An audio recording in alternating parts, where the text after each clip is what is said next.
All right, welcome to episode 121. I'm going to call this episode the Fanatics Fest recap from the vendor experience. So I have here three wonderful vendors that I got to meet at Fanatics Fest this past weekend.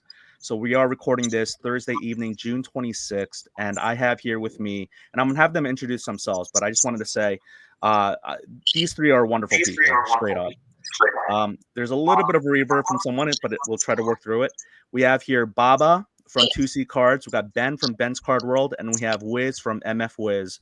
So the intro that I want to have, because we only have a neat and tidy 45 minutes, is gentlemen, I'm going to have to start with, let's start with MF Whiz, then Ben, then Baba. Could you please provide your name, Instagram handle, how long you've been a full-time or part-time vendor, and whether this was your first or second time vending at, or first or second time attending Fanatics Fest.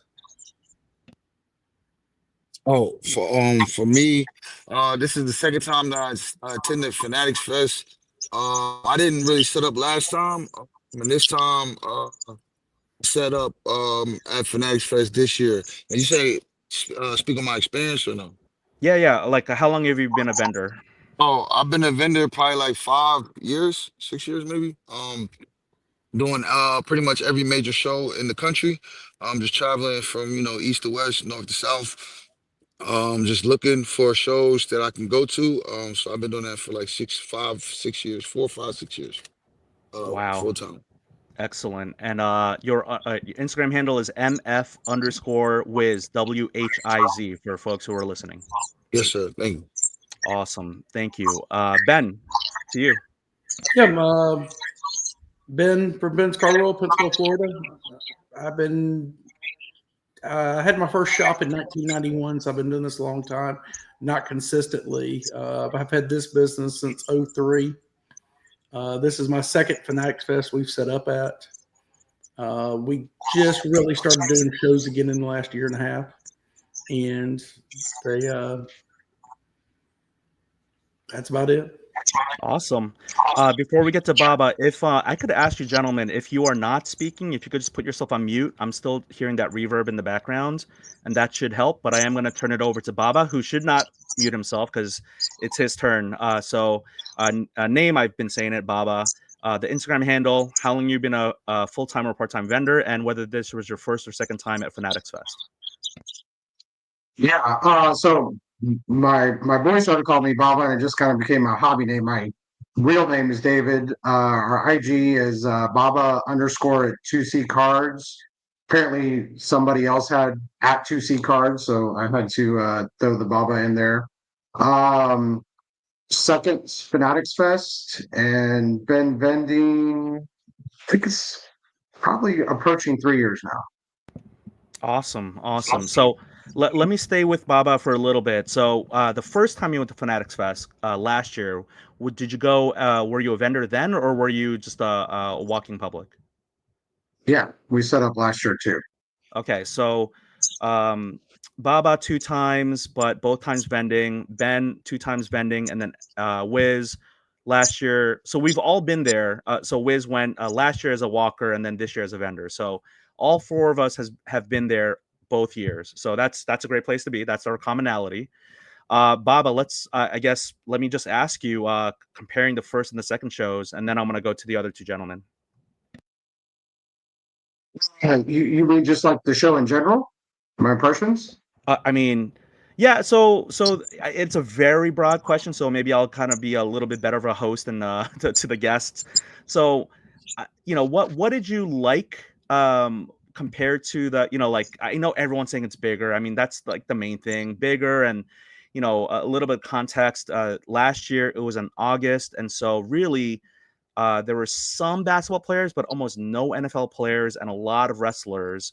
And baseball was full swing, so we didn't get them last year. This year, it was this past weekend, so we had no baseball players again because it was baseball, unless they were like retired or Hall of Famers, I guess.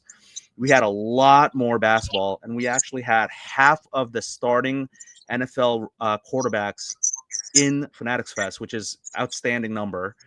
and then we also had the wrestlers. So, and then I'm sorry, I don't think there was any hockey. I don't want to forget them as like the fourth sport and like that, but basketball, baseball, I mean basketball, football, and wrestling, I think were the most represented. And then of course you had just like the show just seemed so much bigger as well. So if you want to kind of compare, contrast, just free form, however you want to answer it.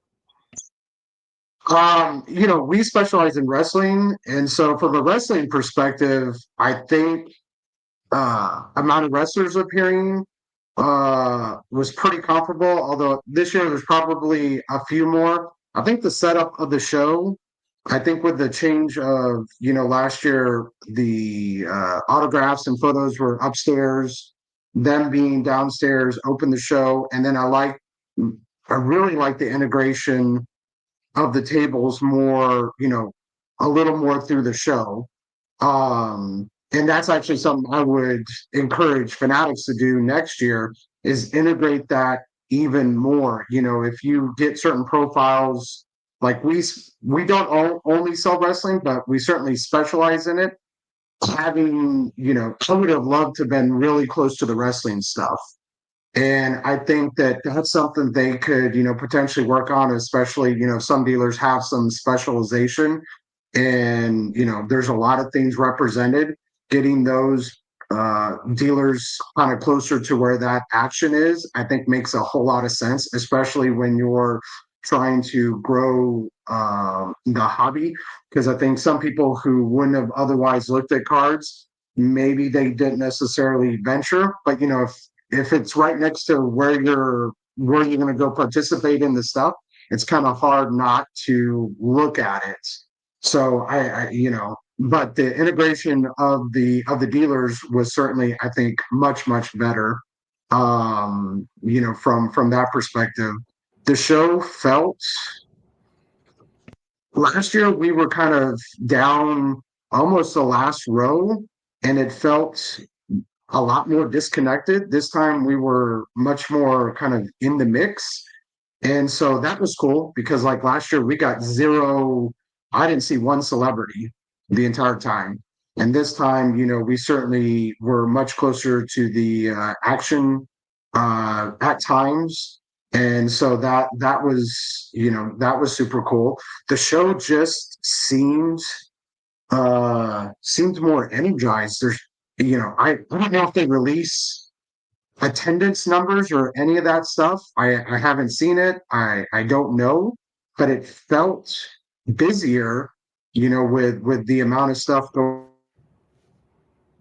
inside and the amount of people. I think to some degree, on some or I don't know. No, I think it was Saturday. We got auto and photo, and we did that downstairs.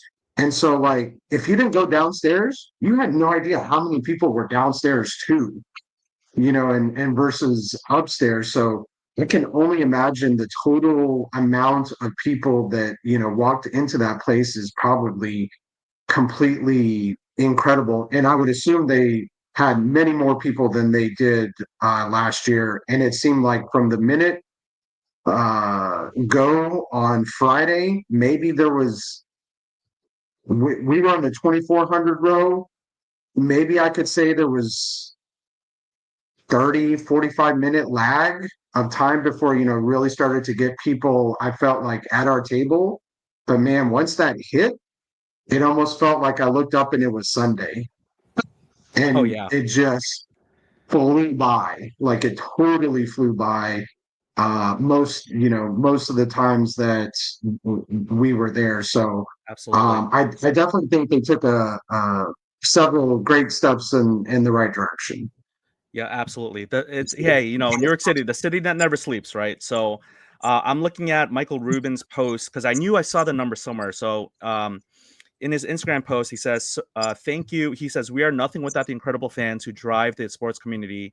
So thank you to the 125,000 plus who came to Fanatics Fest last weekend. The event is one of the hardest things we do, but seeing all the smiling faces makes it all worthwhile. We're already planning for how we can make it even better for you next year. They're already planning for 2026. It's incredible. All right, so I think I would like to go to Ben next, and then we'll have MF talk about well, again, we're going to talk about the experience the whole time, but compared to last year, how did you feel like this year was for you, Ben? Oh, and you're still on mute, just so you know. I know I asked everyone to mute, and then if you Sorry, I could unmute forgot to yourself. unmute. All good. They, Here we go. They no, when we got there Thursday, because our setup went until Friday morning at 5:30, and there was no way I was getting up at 5:30 or going to be there at 5:30. But we got in there, went got our badges, and walked in, and just the atmosphere in there. And then we were trying to find our booth, and we walked over to the F1 booth, and I'm sitting there. I was in, I think it was 2738, and I'm like, well, where's 2738? Because it ended at like 21. So what we didn't know is that big wall. I don't know if y'all were in there Thursday or not, but they had the big wall going across. So I went to the front to where you could actually see there was some glass at the very front of the building. You could look into the other room, but there was hardly anything done. I'm thinking, how in the world are they ever going to get this completed by tomorrow? This is 4:30 in the afternoon, and they're telling us we set up at 5:30. But we got there the next day. It was set up, but they all I can say is Fanatics is like a 3-day party. I have never done a card. I've done plenty of card shows over the years, and it is a 3-day party. The music is playing. You don't know. I went to the bathroom. When I came out, I stopped for a second. I looked, and the group went by. And Ice Cube walked by me. I'm like, really? I mean, this is crazy. Cooper Flag walked past us. Tom Brady the first day. That's when I saw the group coming. That's when I told all my guys, here he comes. That's when he walked right past the booth. I'm like, no other show does that. A lot of people never get to travel and go to any big shows, and they always hear these big names that are at the show. But unless you pay for their autograph, you don't see these guys. They're in and out the back door. It's unheard of. I didn't get to see Olivia Dunn last year, but I just happened to be out where she walked out last year, and I was like, this is crazy. To be this close for them mingling with ain't like you could get to them, but still for them to be where they were at, just walking around. So. And A-Rod walked by the table, and that's the first time I'd ever seen him live. That is a big man. I did not realize he was that big. All right. And to play shortstop, that was yes. No, absolutely. Thank you for that perspective. Okay, Whiz, it's on to you. I don't know if your audio is on, or actually, we may have. Actually, he's no, he's on. Go ahead.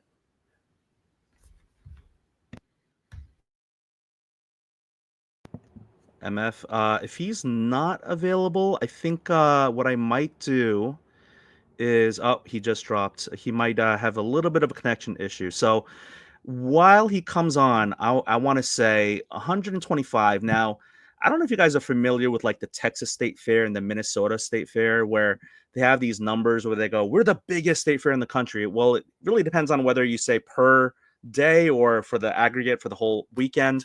I imagine that for the 125, it is for the whole weekend. So Saturday was clearly the busiest. I remember Saturday feeling absolutely not like uncomfortably like close, but there was a lot of people, and there was definitely a lot of space, and really filled up real well. So okay, I bought you some time, Wiz. Do Compare and contrast. apologize. All good, man, all good. So compare and contrast, if you could, last year and this year, please. Well, last year I came there. I don't know. Like the talks up to it, like coming up to it, as far as like Fanatics Fest, you kind of didn't know what it was gonna be like. So I came there on a Friday. My goal was like to come in there Friday, see how it was. Like I had opportunity to set up, but last year I wasn't really interested in setting up.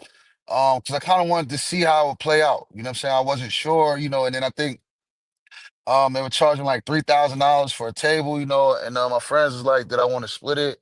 And I was like, "I don't know." So Friday I came in there, it was a little slow. Then I was like, "All right, I'm gonna just go." So I stayed on Friday, left on Saturday. Then I came back on Sunday.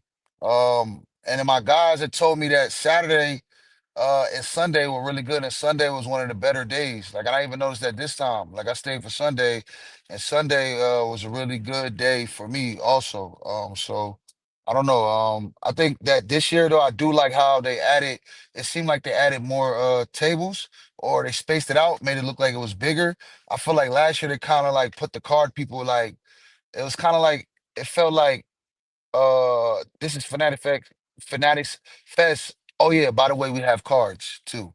You know what I'm saying? It wasn't like you know, the card show was a part of this. And then what I don't really like also is that you know, cards, bro, LeBron stuff, you know, cards worth millions of dollars. You know, people that do cards, they spend hundreds of thousands of dollars. So I think that, you know, if a show can find a way to showcase that, like, and when I mean that is like make it look like we spend $100,000 over here. Make it look like we spend, you know what I'm saying? I don't want, because I still feel like when you go from the side where, you know, they have all the stuff going on and you come to the car side, it kind of feels like I'm leaving Disney World and going to like my dad's like garage or something like that. You know what I'm saying? So I would hope that, and I don't have the answer, that you could find a way to spruce the card side up to make it look like, you know, what it is and what's going on. I think that Mhm. that's one thing about cards in general is that, you know, the cards have come a long way, but I don't know if the shows in itself Mm. have came a long way. I think the closest people to like getting to that was that show that they used to do in Vegas. Mint Um, Collective. Mint Collective was the Yeah. closest that I felt like, you know what, this is what a card show. Like I that Mm. show I was like if you died at a card show and went to card heaven, like this is what it would be like when I used to go to the Mint Collective, you know what I'm Nice. saying? Just the setup though is what I'm talking about. I haven't been. I did not get a chance to go before it kind of closed down and all that. But I have heard some really great things about it. I heard the networking was great. I heard so many great things about it.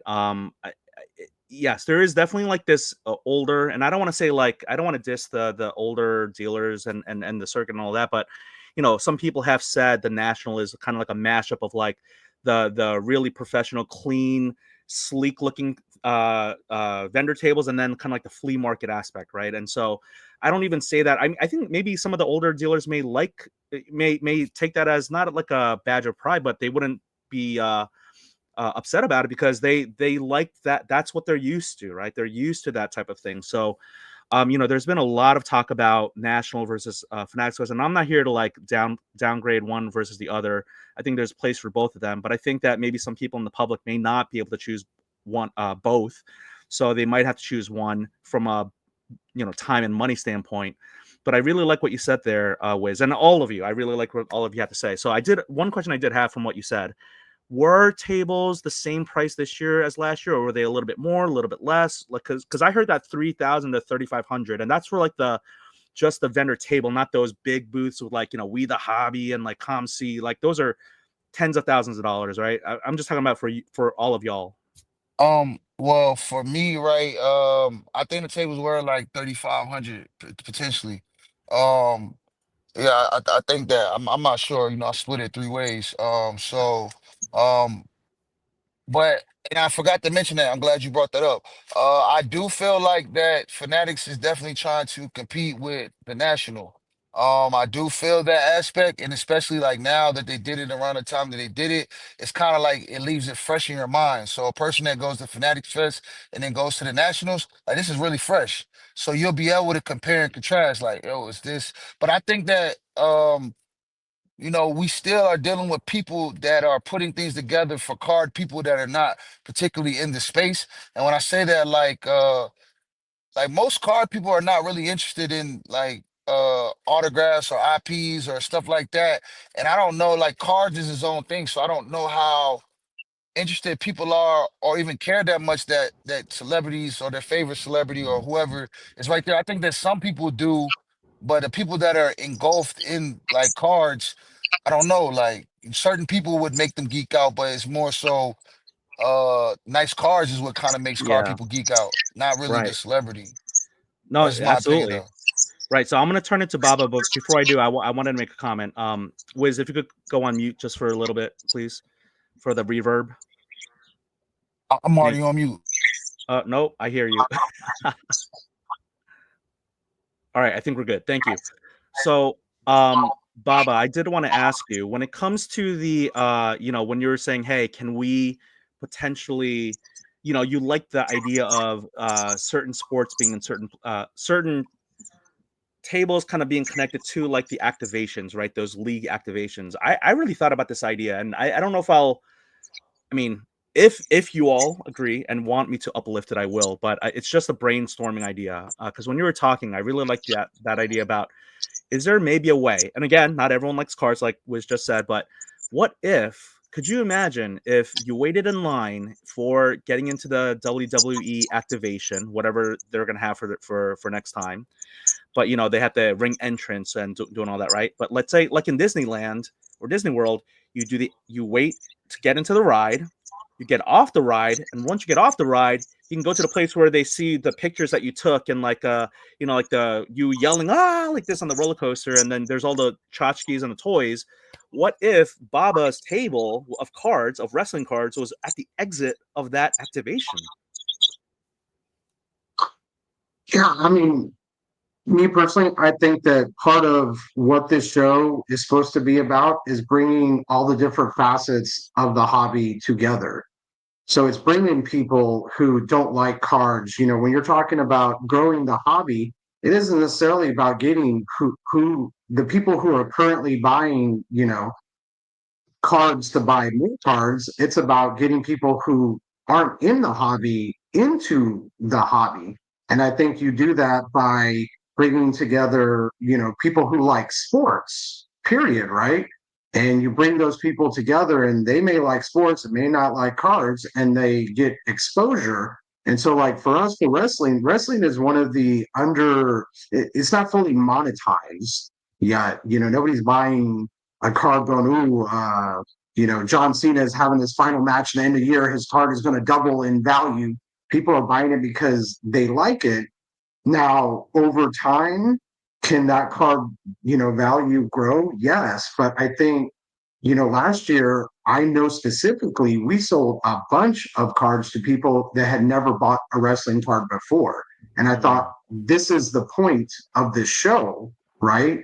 And I like that aspect of it, and I think, and I can't speak about the others, but for a wrestling aspect, I think you grow it by taking cards to where the fans are. I can't tell you the amount of people that will say, "Oh, I didn't know they had wrestling cards. Oh, I didn't know they had wrestling cards." And you go, "Man, they've always had wrestling cards. They've never stopped making them. It's just they were never really advertised that much." And so you got to take the cards to where the people are at. And so to me, it's so easy, right? Like you have a few people set up where MLB, and it doesn't mean that's the only thing you sell, but if that's something that you concentrate in, great. You're the UFC card father, where would it make sense for you to be set up? I Right. mean, it doesn't, it's not rocket science, I think. Yeah. And so let some people who have some concentrations, be set up in those areas. And I think you can get more browsing. You're more likely to browse, like you said, if you come off the Absolutely. thing and go, "Oh, there's the cards," right? When stuff is separated more, like people have to purposely want to go explore. Yes. Yeah. And some people don't like to explore, right? You got to make it easy for them to explore. And I think that integration, if the show were more integrated all the way through instead of, can you still have a section that's only cards? Yeah, possibly. But what if the entire show was integrated? I don't know. Right. Like I know there's parts of the show I couldn't even get to see. I Yeah. saw like on show night as as like one of those windows that was up and I could see into the side of the show. And I'm like, they had that, Yeah. over in that area, that sort of thing. So I think it could be more interesting, and encourage people, right, to go visit the entire show. Like, hey, you want to find the cards? You're going to need to walk the entire show. Yeah. So Absolutely. I like that idea. Whether they actually, move on it a little bit more or not, I don't know. Before I turn it over to Ben, I have two questions for you. One, I was told that it might be a really good idea for vendors to have more of the value bin or more affordable cards this year versus last year, where it was a lot more high end. And it's a great time to show all your high end stuff. Don't get me wrong, but to get those families who are like, who have, to a regular family of four, they're like, what do you mean a card can cost as much as a week of groceries, a mortgage, a car payment, a whole car, a Porsche, a Ferrari. They're like, what do you mean? It doesn't make sense to them. Rightfully so, because our hobby is absolutely, wild. So one question I have is, did you bring some of those type of cards? And I'm going to ask that to Ben and to Whiz as well. So keep that in the mind, gents. But then secondly, what were some of the more hotter players or wrestlers or athletes that you were selling at your table? And that's going to be a similar question for all of you as well. So I think between last year and this year, sort of inventory wise, last year we had much more low ends. This year, not as much. I wish I would have had a few more low end stuff. I think, when you're paying what you pay, we all, trying to balance your real estate at $3K a booth, $1,000 a table. I can't fill a table with dollar cards because I have to sell a lot of cards to kind of justify that cost. So I think for my own, last year my pendulum was over here. I think this year was over there. I think I'd like to find, I'd like to integrate a little more lower end things. Just for myself for next year, just have a little bit more than I did this year. What sold? I'll be honest with you, man. Soccer was super hot. He's doing for soccer what nobody yet has been able to do for wrestling. He's monetizing soccer in a way that, people who normally don't buy soccer are all of a sudden interested to buy soccer cards, and not just Lamine. They go, oh, well, let me see your Messi. Oh, let me see your Ronaldo. And so soccer did really well. For us, we personally are getting a little more into baseball as well. That's been something that I haven't explored as much. I'm kind of scaling back a little bit on basketball. Football is what it is, and doesn't matter January or March or whatever month, football is going to sell. You have the right players at the right show, and football Absolutely. 100% is the best seller, I think, in the hobby. But I was very happy with the growth of soccer and then wrestling. We sold way more better price wrestling cards than we did last year. So I know that Topps is making that impact that Panini couldn't, as far as getting people connected to the hobby. Yeah. So I'm excited to, what that continued growth of getting, people. And I think you see it as you walk the show. You see many more tables with people having some wrestling cards where in the past they wouldn't have. So people are bringing wrestling cards out. It's definitely growing. So yeah, that wrestling and soccer, I think were moved really in the right direction from last year. I love to hear that. I think the biggest soccer one I sold, well, I had some Lamine on consignment. I sold a Lamine, and then I sold a CR7 Kaboom. I remember you were like, these are on consignment. I can't do. And I was like, I get it. Minute 25 is where I'm going to clip you saying that Lamine's doing what he is for soccer, what no one's been able to do for wrestling. I love that quote. That's fantastic. I think I agree. I mean, no matter how much you have the Cena, look, we're not going to get into all wrestling talk. Sorry, gents. I'm just going to have Bob on in another time, just talk wrestling. But I mean, I watch all the PLEs. The premium live events. I watch the Raw. And they are pushing like the Topps, Chrome, and all that stuff. So people are getting more. It's saturation, right? They just got to get more comfortable with the idea, because for some of these families who just want to buy, just some small things, they're just like, what do you mean a box costs $300? It doesn't make sense. So, but thank you for that insight. I really appreciate that. So Ben, I want to ask you similar things about, did you bring some more lower end stuff for some of the more, casual collectors who are coming in with, the mom, dad, and 2 kids? And then also, what were your biggest sellers, whether it's genre or player or wherever you want to go with that? It's funny, whenever you brought up the question, that's what one of my first customers of the day had, whenever asked me. I've been getting for the last 2 days about, Fanatics Fest. Everybody's asking me the questions at the shop. And they were talking about, one of the customers this morning was talking about the dollar boxes, that he heard there just wasn't a whole lot of dollar boxes there. And a lot of it is cost effective. It just, if you don't live, we flew. I mean, I can't fly with dollar boxes, and it just don't seem like it's cost effective to ship them up there. But what I told him also was there was so much stuff for the fans to do. Are you going to spend hours going through dollar boxes when you could have? But there's just so much excitement going on around there. I'm not saying some people wouldn't. But, I tell people, it's like, if you want to buy something for your collection, go to the Nationals. If you want to have a good time, go to Fanatics Fest. On to what people are asking for, Jalen Brunson and Aaron Judge. It seemed like I heard the whole show for 3 days.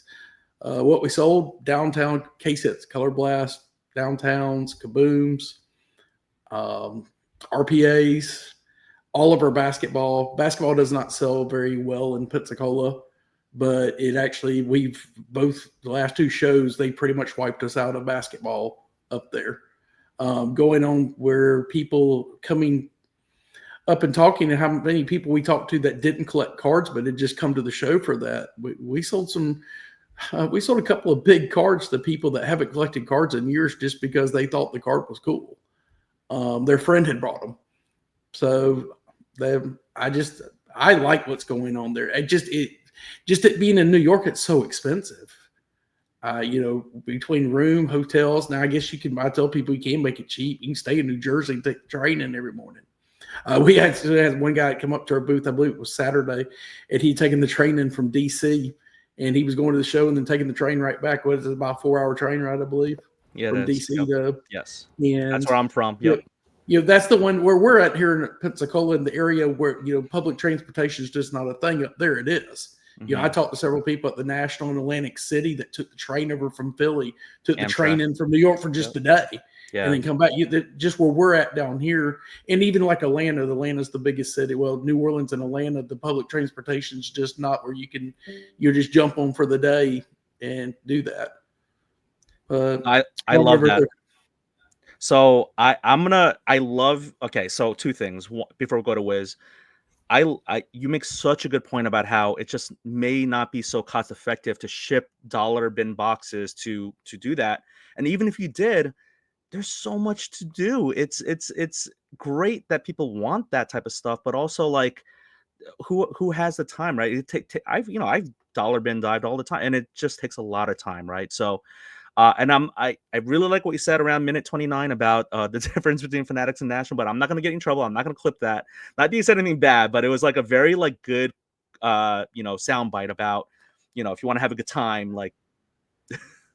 But I don't think that's a problem either. I mean, both of the shows is different. If you want to buy something for your collection, go to the National. If you want to have a memorable time, this is 2 years in a row at the Fanatics Fest that I don't know, it's a 3-day party. I mean, the music playing, it's just, people walking by, the excitement that's in the air. I don't get that at the Nationals when you walk around the Nationals.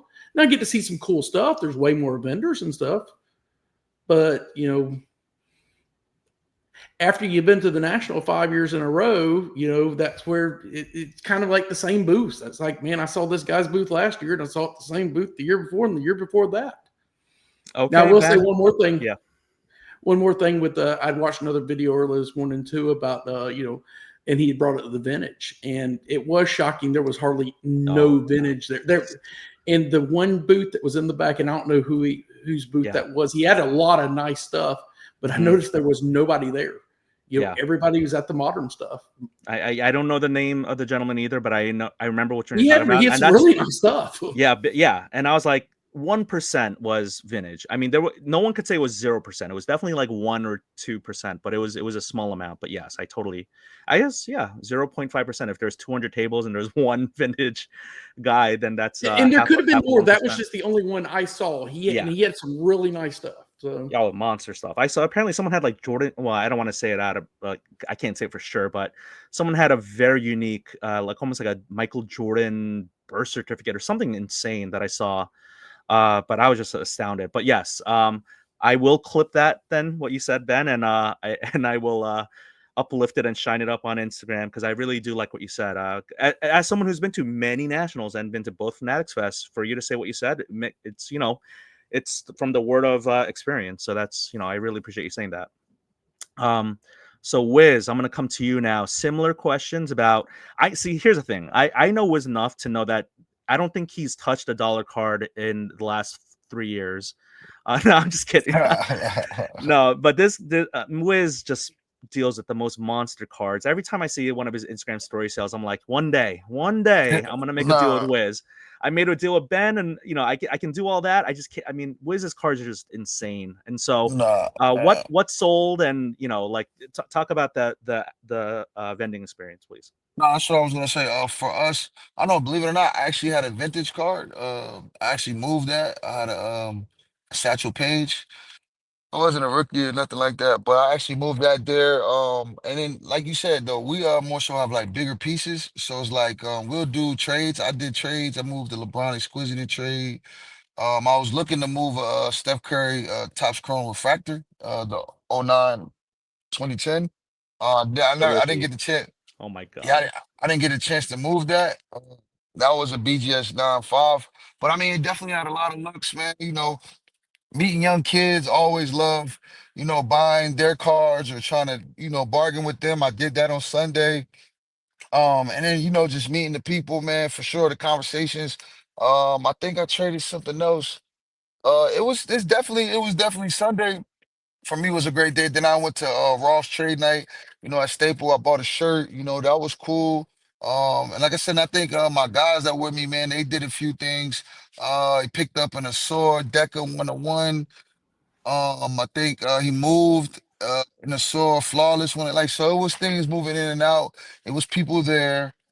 For sure. And then some heavy hitters, people that come to do, what they do or trade or pickups. I do think that it was a lot of high end in the room, so you wouldn't have an issue moving anything that you had. And I definitely can appreciate that show for that also. I mean, because I Mhm. know sometimes we go to the nationals, you might be like, dang, how did this guy, get here? Or, how does he have a table? I don't think that at this show, it really gives that feel. And I think that, what's crazy is that I feel like everyone blends in there more than the national. I think the Mhm. nationals like you expect that like the Super Bowl of cards. So it's like you expect like Super Bowl. There it's kind of like how Baba said, like the wrestling, and that's why I felt like what he said was kind of like answers to what I was saying, like how do we spruce it up?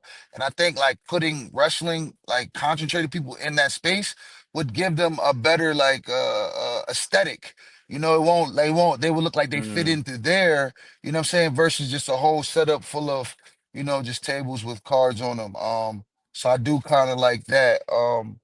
And then as far as the national and Fanatics, now I mean I do think that they both have their own lane. Do I think that if the Nationals could host something like that, do I think that that would be the Super Bowl of cards? For sure. And I think that would be, I think no one's ever had the ability to do it, but I think that if you could put 1,000 tables with that same thing that's going on Fanatics Fest, I think you definitely push the space over the top for sure.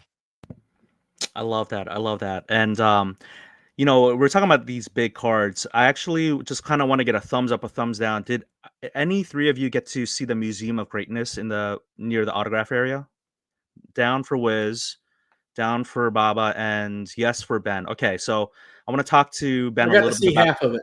you got okay. Yeah, because as a vendor, you're really you're at I your table, waited too right? long on Saturday to go down, and there Yeah. was nobody down there, or there was only a couple of people down there, but they had opened the doors, and it just got too packed in there, and I needed to know or needed to go back up to my table. And I was going to try to go back down on Sunday, and I didn't.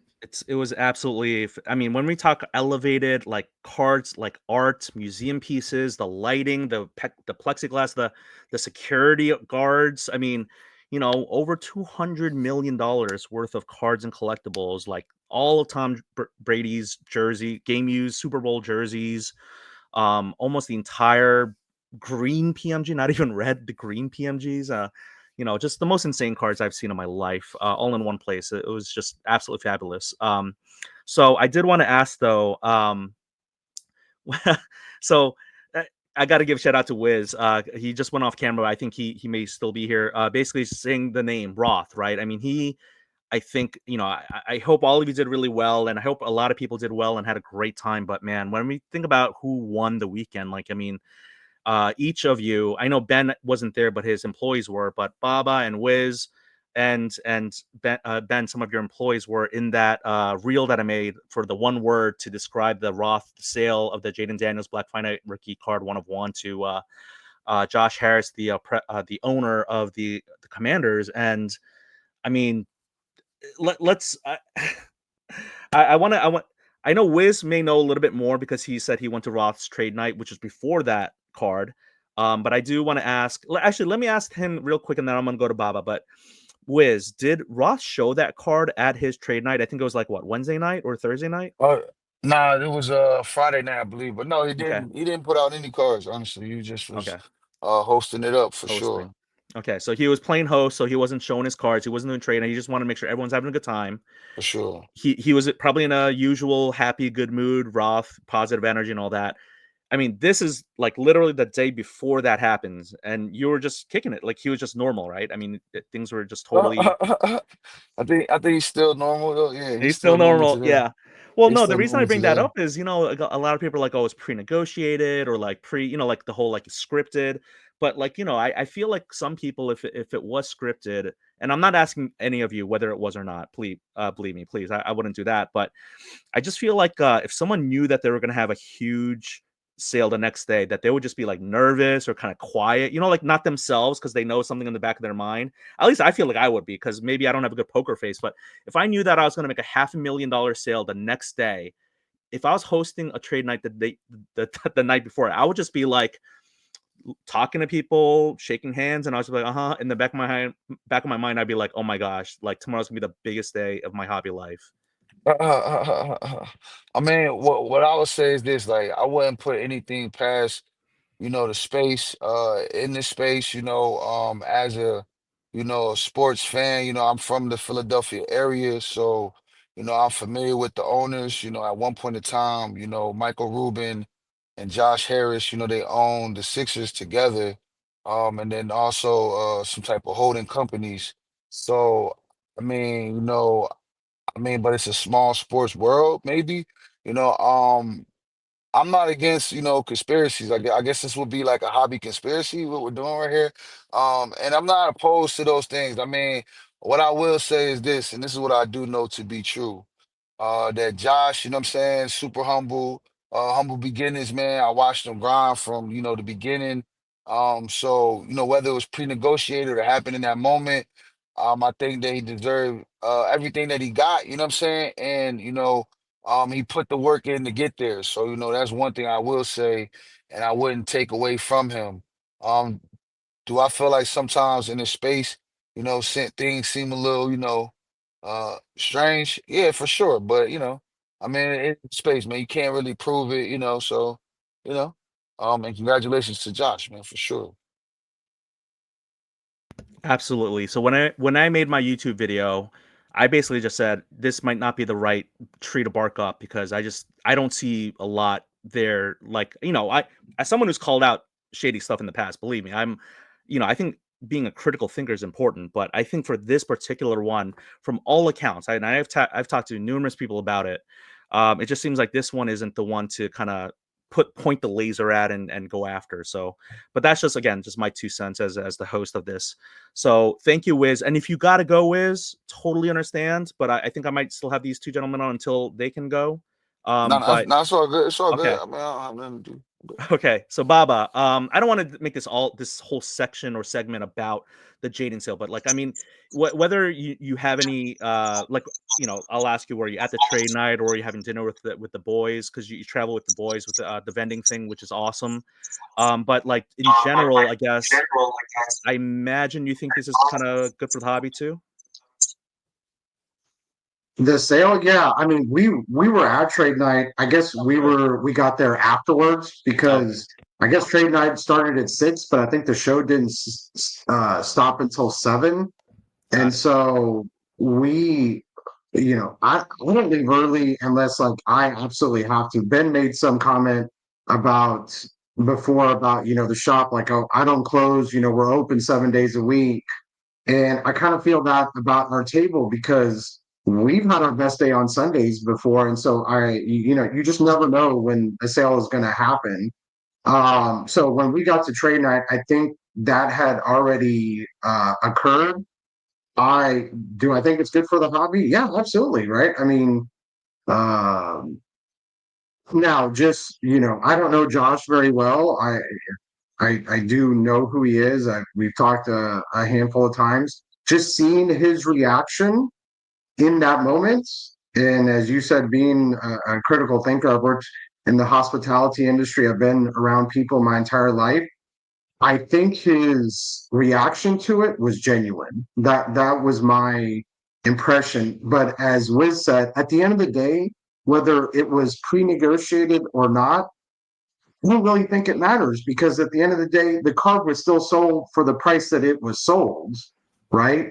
And would it made it more special that it was in the moment? I mean, I don't know. That you would have to ask Josh that question, right? Like, hey man, you just made a $500,000 sale. Is it more special you didn't know it, or had you known it the night before? I mean, I don't know, right? Like Christmas, imagine if you didn't know Santa Claus was going to show up, right? And then you wake up and all the presents are there and you had no idea versus the anticipation of like, oh, I know this day is coming, which one is better?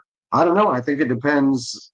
I think it depends on the person. But at the end of the day, he sold the card for what he sold it for. And I think it was a very smart move, to sell it. I mean, can you imagine turning down if he would have said, "No, man, I really think it's worth, the 750, or I really think it's worth the million." Yeah. Which one of us could have turned that down? I mean, maybe ultimately it is worth that, but turning down $500,000, I I mean, that would have really taken some diamond hands, to be able to do that. So congratulations. I think that's good for the hobby. That's good for the hey, send them to my table. I have a messy card that I need to Yeah. sell too. Yeah. I'm so glad that no one who listens to my podcast is under the age of like 16. When I see the metrics and the demographics, I hope your kids aren't going to listen to this, or if they do, that they don't Well, know that Santa Claus is they fake. already know the secret, Okay, they thankfully. know the secret. Okay, good. Yeah. So, but yeah, no, believe me, people are like, "Oh my gosh, like, can that happen to at my table, that table?" And I totally understand. So thank you for that perspective. Being there after the sale happened. Ben, I did want to ask you. I think you were probably out at to dinner with your employees and all that, but and anything you want to say about the sale in general. Again, you may not know him or not, or just whatever you would like to kind of share with all of us. I don't know either one of them, but I always tell people money's perspective. If you have $0 and all of a sudden you got a $500,000, that's different. If you got $10 million to make, you got a $500,000, your life's not changing. So, I use the analogy all the time at the shop about, I can have two customers in front of me. Both of them get home, realize they lost $100 bill. One of them don't know how to pay their power bill. The other guy just shrugs his shoulders. So, but I don't really have any other opinion on that. Okay, no, it's all I good. think Yeah. I think it's great for the hobby. I mean, it gets more attention, but Yeah, I thought about this whole concept of like, we all love our collections. We all, we're not just the three of you are not just vendors. You're actually collectors. You have your PCs. And I'm sorry I haven't asked for everyone's PC here, but due to time, but we love our cards, right? Otherwise we wouldn't be doing this, right? It's not like the three of you. And I know there are some flippers who really and they've candidly told me and they said don't say their names, so I won't, but like there's some people who do what you do and literally could not care about cards. They're just doing it because it's a wave or they feel like it's a way to make money and they know how to do the margins and all that stuff. But having said that, I feel like the people who've been doing this for a while and who've, especially if you collected as a kid, I mean, Ben, you're an LCS owner. You're like fully in. You're part of the industry, part of the hobby, right? Because you have an LCS and you went to the, Tops Industry Conference and all that. I mean, this is in your like we all have collector genes, right? And so but I feel like collecting is such a selfish thing because you just have it in your house unless you show people or you show it on Instagram.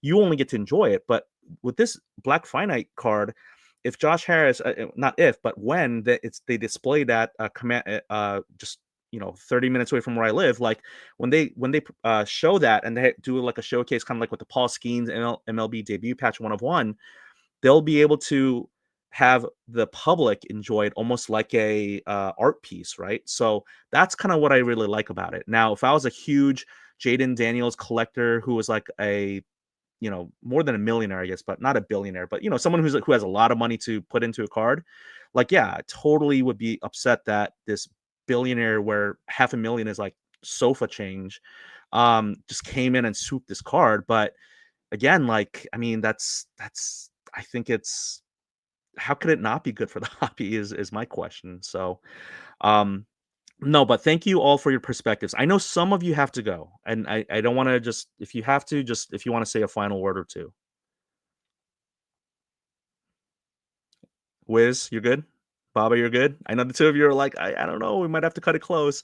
Okay, so if we're all good to kind of keep on, I know some people who listen to podcasts or just the hobby in general. We're always like looking at each other's pockets all the time, right? And some people love sharing how much they've made, specific amounts. I'm not asking any of you to share that if you don't want, but I know some people like freely share that information. So, whether it's I don't want anyone to think it's a flex, but like you have to pay thousands of dollars for your flight and lodging. You got to pay $3,000 for a table. If you're making 10% margin, you'd probably have to make around 30,000, to hit your margin and to break even. But I also know people who have tables not just to, everyone wants to turn a profit, but for the exposure, for the brand, right? To get your name out there and also for, maybe, Ben can talk about this a little bit, but kind of like the implicit kind of, hey, if you want allocation, if you want, the product to keep flowing, show us the love, we'll show you the love, that type of thing. And so I don't know, it just makes me think that it is the most expensive show maybe to do. And then you have the that's a con, that's a negative, but then the pros are like there's so many pros to do it, right? So again, that's a long-winded question of way of saying if you would like to share like how you did, specific or general, and then what's one big sale that you made that you want to kind of maybe share about. And we'll start with Wiz. I mean, I think that did okay. It wasn't like nothing too crazy. It wasn't like craziness or madness. The last show that I think I did really well, like that surprised me, I think was Chicago. And then Dallas is always good too for selling. And then this weekend, I don't know if I moved anything like super big. So yeah, I mean, cause I mean I have like people that hit me up too about cards and stuff like that. So I usually, I'm able to do things like that. But like to me, like right now in the space, I want to say that I'm numb, but I'm kind of like numb, man. So it's like big is, I like how Ben put it, man. The subjective mindset, it could be big to me or big to you, and maybe little to me. You know what I'm saying? As far as the deal goes, but the way I always do it, like even if like, because the thing that I'm looking for is really like specific. So if I was to go somewhere and I don't buy, potentially anything there because I'm not buying, I don't really buy case hits. I don't buy like downtowns. Man, unless it's like gold or a 1 of 1 or something like that. I'm more so like niched out. So I can accept the fact that if I go somewhere, they may not have what it is that I want or what I'm looking for, and I'm okay with leaving a show like, well, I didn't buy anything. You know what I'm saying? Um, and I'm okay with that because the next show I might buy something that makes up for the last show and this show. So, but I think overall, man, I think the show is a good show, and I think that the way I judge the show mostly is more so was the opportunity to make money there. You know what I'm saying? And I definitely agree that the opportunity to make money at that show is there for sure. And I would recommend to anybody because I think the more that it grows, man, they may eventually give nationals a run for their money and everyone can sign up. There's no secret list. There's no list of Ah, vendors that go. Like I've it's heard of it. open Yep. for the public. Seniority, right? The seniority list. Yeah, I've heard of it yeah. too, for sure. Yeah, the grandfathered in clauses and all that. Yep. Uh, but yeah, but thank you for that perspective, and I really appreciate that. Baba, how about you? We did about 50% better in sales than we did last year. Like I mentioned earlier, the wrestling definitely picked up. And, for me specifically, um, for us going there, to justify cost, um, sports I can sell anywhere, because as you begin to do this, it's about the people, the connections you made. I don't need to pay $3,000 a booth to sell, downtowns and kabooms. I can do that at any show. But for me, it was really, hey, can I begin to move wrestling cards? Because that's kind of one of our niches. And the answer this year, as compared to last year, was much more yes.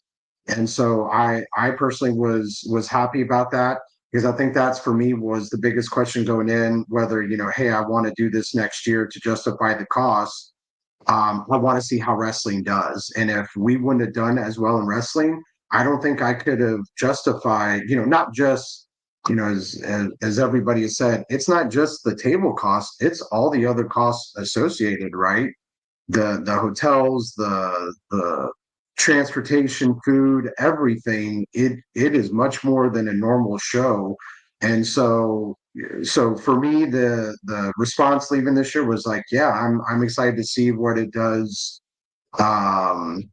next year. And as far as any comparison to the national, the boys and I haven't been to the national. Oh, And quite honestly, I think anybody who, we come in from, yes, I started collecting in 88 to about 92. I went to card shows back then, but when we left the hobby, we left the hobby. I couldn't have told you one single solitary thing about a card. I hadn't looked at a card or anything in that orbit until we got back in it about tail end of 22. Um, I didn't know anything about cards at that point, in that time frame. So what I hear about the national is great. I think it's cool, but how anybody doesn't look at this show, the way I think about it, is it easier for Fanatics Fest to add tables, or would it be easier for the national to add, as was said, all the extra stuff? And I think any reasonable person would say, well, hey, they can easily add more tables to this show. That's not a difficult thing to do.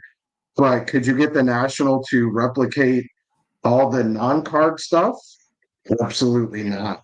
And what I tell people what this show is, this is a Disney World for cards and for the hobby and everything sports related. And so whether that becomes competition to the national or not, I think that's for everybody else to judge. I think if this show is doing their thing, I see them on the forefront of doing something different. And as we're new in the hobby, I want to be part of something different. I like something different or new.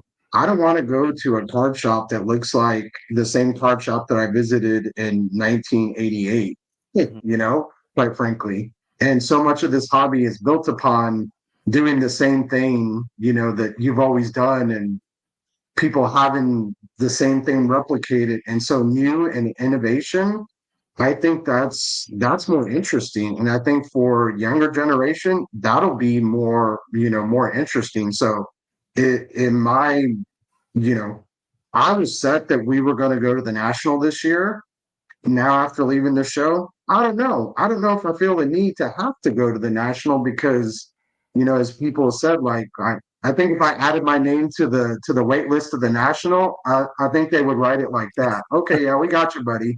Yeah, you're right there on the list. And as we said, I'm in the show, and I don't think we're anybody special, but we're Oh, in the you are. show. You're special. We're not in the national, and I have no expectation to even be able to get into the national. So I think for the older, when I say older, I mean, people that have been entrenched in the hobby for a long time, the national is what it is for them and will continue to do so. But I think for people moving forward, maybe this becomes, a national to them. And, whether Fanatics is trying to compete with them or not, they may not advertise it and they may not want to say it, but your actions and the show that you're putting on, that speaks more than you don't have to say, yeah, we're trying to compete with you. Look at the end product, and any reasonable person can go, if you don't think this is competition, well, that's how things die, right? When they're not innovating and doing something new, they get left in the past eventually. So Adapt or die. I mean, Blockbuster was huge for Netflix. Kodak was huge with the Snap.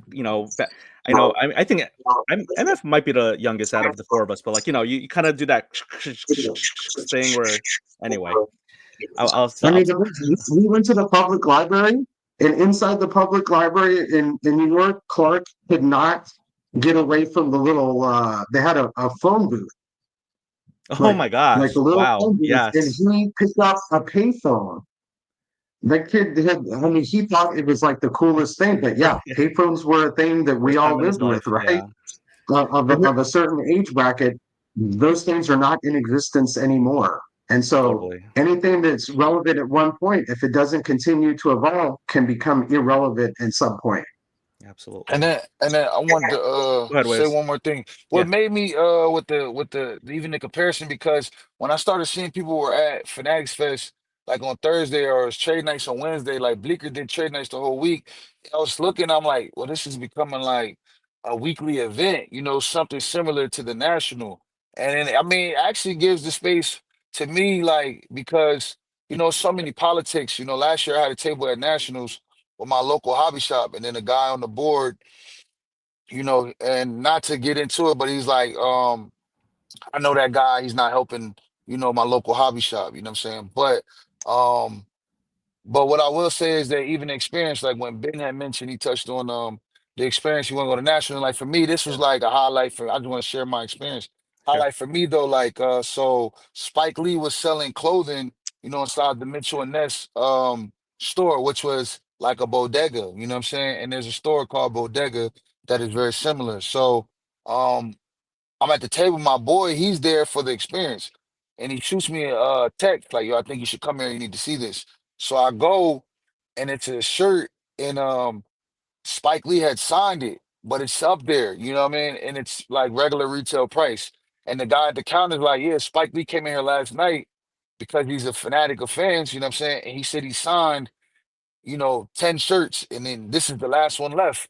I'm like, dang, that's so dope. And I feel like experiences like that, they have and like my PC, what I like actually personally collect is pop culture. You know what I'm saying? It's like people like him, movie stars, things like that. So that was kind of like right up my alley. And that's why I said, like, I don't know, I enjoy those aspects of the show too. And I don't think you will get those, get that from anywhere else. I don't know if the Nationals, and I hate to do that, but they deserve it. Can, you know what I'm saying, compete with that, you know what I'm saying?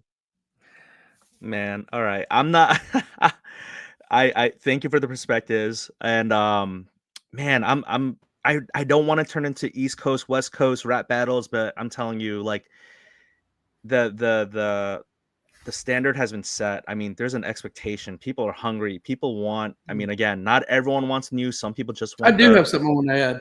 That was Yeah. Yeah, I wanted to get to you for sure. okay. Please, Ben, go ahead. Yes. No, you were talking about the national. Could the national do what Fanatics does, or Fanatics Fest does? I don't think they can. Not right now, because Fanatics has something the national don't. They have Ruben, and they have Tom Brady. I mean, Tom Brady picked who's going to turn Tom Brady down whenever they call him up to ask him to come do a show. I don't know who the national has that can pick up the phone. You can have all the money in the world, but I just think that Tom Brady picking the phone up, say, "Hey, come hang out with me in New York this weekend," and I just don't see the national having that right now. So I think that's their X factor. That, and they just got a ton of money backing them right now. Access and cloud, and again, I from my understanding, the National is a nonprofit, which doesn't mean that I mean, there's whole things about nonprofits I won't get into right now, but when Fanatics is willing to drop because there's such a big a conglomerate and they have all the different branches and the arms, I mean, if they lose 10 to 15 million from the tentacle that is Fanatics events, they can absorb that through Authentics, collects, anything else. So it's impressive. But yes, money talks, and also that access, right? I mean, I live in the Washington D.C. area where people always say that it's money's money, but also like how much power or influence do you have, and that's sometimes more important. And they definitely have a lot of it, and so.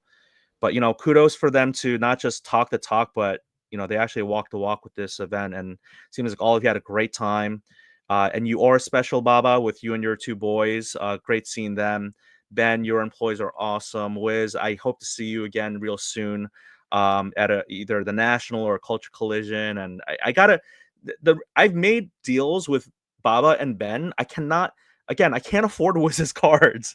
That's the only reason I can't transact with Man, him. But I have cards for everyone, man. no, Just tell me, man, just come by, man. You might catch me on a day. I mean, I always um try to have cards for everybody, man. gotcha. Sometimes the best deals are, in the realm that I hang out in sometimes. Yeah. All right. So final last words. I'll go to Baba, Ben, and then Wiz. Baba, any last words you want to say as we wrap this up? I mean, Fanatics Fest was a blast. The kids look forward to it. The only thing I wish it was just more time. I wish it was more time. I wish, if they're really trying to grow that card part, I think Thursday is easy. I wish there were a day only for all the exhibitors and all the people working there to go experience it, even if it was for, 2 or 3 hours or 4 hours to get to go do all the stuff. I know, like on Sunday morning, we went in, early, and we tried to do a couple of the things that are like, oh, it's still not open. Right. And it's like, oh, it's not open until it opens for VIP. And I thought, man, like this is our time to be able to experience it, and I can't, and I can't do that. But I'm excited to see what they do, and I think I had heard they were concentrating on this show, but I liked that previous idea of, you know, taking it on the road and seeing what that, potentially looks like. And I think if they have a bandwidth to do that, I mean, great. I'm always attracted to things that we can grow with, right? Since we're newer in the hobby, things that I can grow with and that are growing are attractive to me. And this show was bigger and better than last time, and I'm excited to see it next year. My only slight concern is World Cup. World Oh Cup yeah. next year. The Mm, final is in New York. NYC, Yep, it is. July 19th. There's more games being played in Dallas than anywhere, but there will be games played, and I don't know if they published a date yet or they have it in mind, but I Yeah. hope that whenever they get that stuff locked in to let us all know so that we can start making, potential arrangements. Because if costs are all of a sudden bonkers, I know that some of us, probably us included, would not be able to justify, $1,000 airline tickets and $500 a night hotel rooms. At that point, I may be priced out. So Right. Very good point. I'm sure they have it in mind because Michael Rubin is kind of, part of that fan package was like, you get to go to World Cup with me and all this stuff. So I imagine that's already baked in. But again, I don't speak for them. One other thing, I don't speak for them, but I want to kind of put out there in case someone from Fanatics is listening is it possible to get the vendor badges? Like, how they have the fast pass in Disneyland? So if you could like preload 2 rides, if you could just kind of like, scan your badge somewhere and go, hey, that's my one thing I want my son to do. well, to your point, and I don't know if you guys did, but we did. We got an autograph and and photo op. There Oh, was no wait. assistance for No way. dealers. Yeah. Yeah. And that is super difficult. All the other shows that I've been a part of as a dealer, if I buy a ticket, I wasn't even asking for a discount. but hey, can we get access to VIP passes? As dealers, we shouldn't already have to buy an extra VIP Right. badge to get access to quicker lines. I think that should be baked in. And in fact, Yeah. we should get a little bump on top Super of it, because VIP. on Saturday, Yeah. we personally were away from our table for about 2 hours Okay. between the standing in line for autographs and then the photo op, about hour and a half, something like that. And that's only because one person was super nice and let us cut at the front of the line after asking about 10 different people. Had we not made that jump, we would have had about another hour to 2 hours. And ultimately for Fanatics Fest, I don't think that makes sense. You don't want tables left unattended. Oh yeah, because vendors are trying to, we I think have equal right to experience that stuff, especially since we're paying for it, right? It's not like, hey, you get 3,500. free, right? It's not like you get free autographs and photos, so it's not like we're taking advantage of it. We're paying for that stuff too.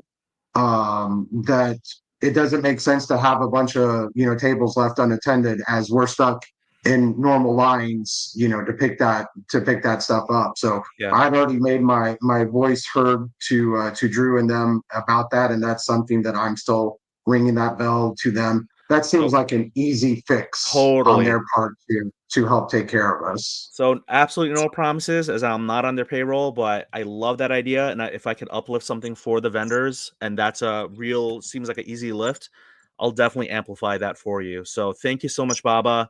Ben, final words, and I love your final words, Baba, too. And Ben, and then Whiz, and then we'll wrap it up. All I know is at the shop, when I talk about all the different shows that I go to, I don't go to near as many as what y'all go to. I never get more excited than talking about Fanatics Fest. I mean, it did not disappoint this year. I was still I'm getting tingles just sitting there thinking about it now. And I just, it was just fun. It's a 3-day party. I do like the idea of the 4-day party though, because that would help get the expense. No, it would get an extra day of sales. Yeah, totally. And because it's basically going to cost me the same. The flight was the same in, same out. So I was going to say, Ben, right? If you think about it, we already have to be there Thursday to pick up. So really, for dealers, there's no extra costs involved if you potentially open up to that. So I think that could for them, if they work that. Now, I will say, whenever I realized that it was closing at 7:00 on Friday and Saturday night, I was getting a little worried because I was like, man, those are some long days. Yeah. So they, but yeah, having an extra day, that would have been, but no, I'm looking forward to next year. All my guys are looking forward to it. Absolutely. I'm like, when you were saying I'm getting tingling, like I was just laughing and I was getting goosebumps too. I'm just like, man, I cannot believe it was just this past weekend. I cannot wait I have no clue. How are they going to top this? Like, this third iteration is going to be better than the second one. I mean, the expectations are definitely high, and we'll see how they do. And how I didn't get to see it this year because I wasn't by the wrestling thing. But last year, I tell people I'm not a wrestling guy.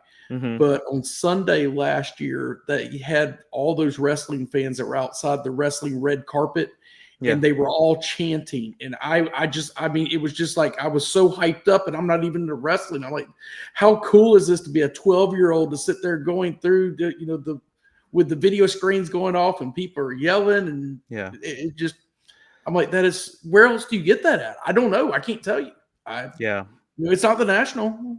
With Baba's help, we're gonna get you into wrestling. We're gonna get you into wrestling cards. Hey, I'm not gonna lie. I probably shouldn't say this on recorded video. At the Tops conference on the last night, they kept telling us we're gonna get to meet a WWE person. Like I said, I don't watch wrestling. Roman Reigns is from our town. The Uso brothers are from.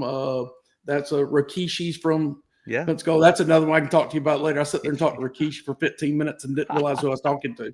I love it. This was probably 20 years ago. This was like in his prime. Yeah. But that's what I didn't know who Tiffany Stratton was.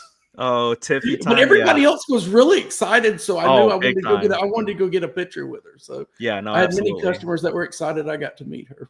That's awesome. I remember. I think I saw that on Instagram. But yeah, Rikishi definitely his he was a big presence in many ways. So thank you so much, Baba and Ben. Whiz, you're gonna close us out with any final words?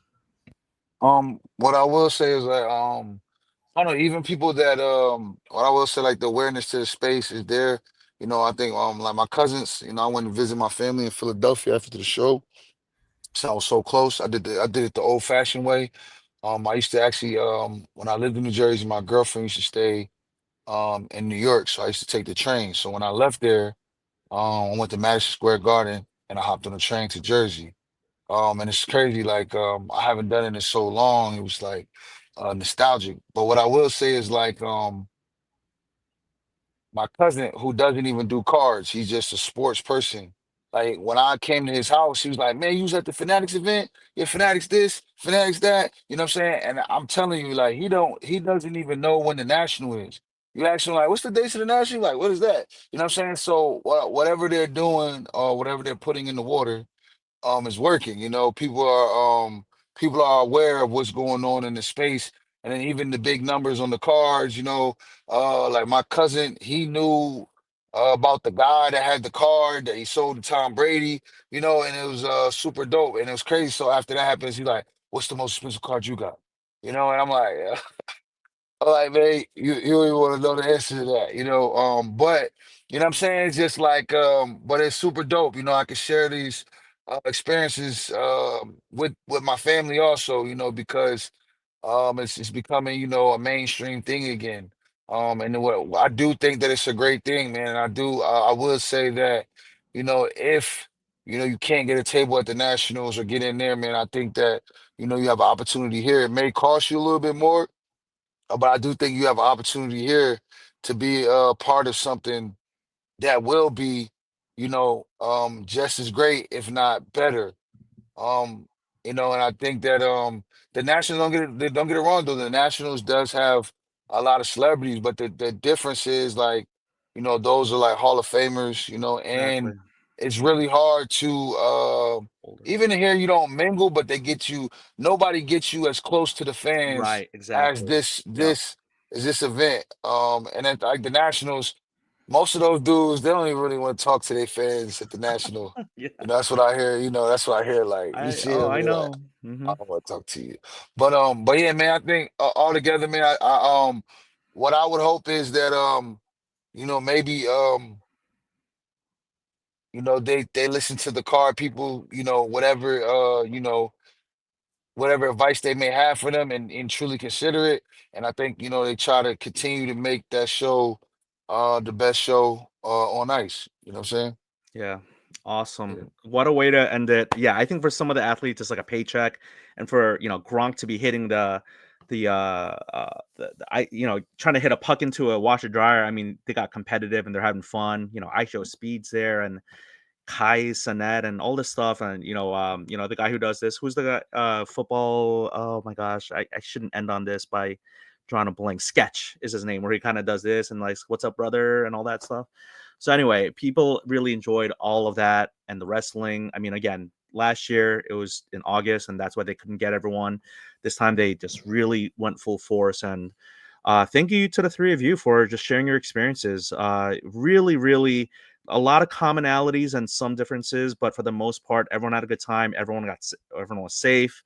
Everyone had just your brands got elevated, and all of us just can't wait for next year. So, I mean, I thought we are gonna cut 30 minutes ago, but I may cut this into two parts of the podcast. But you guys, I mean, really, I want each of you separately, individually next time, and give you shine like that.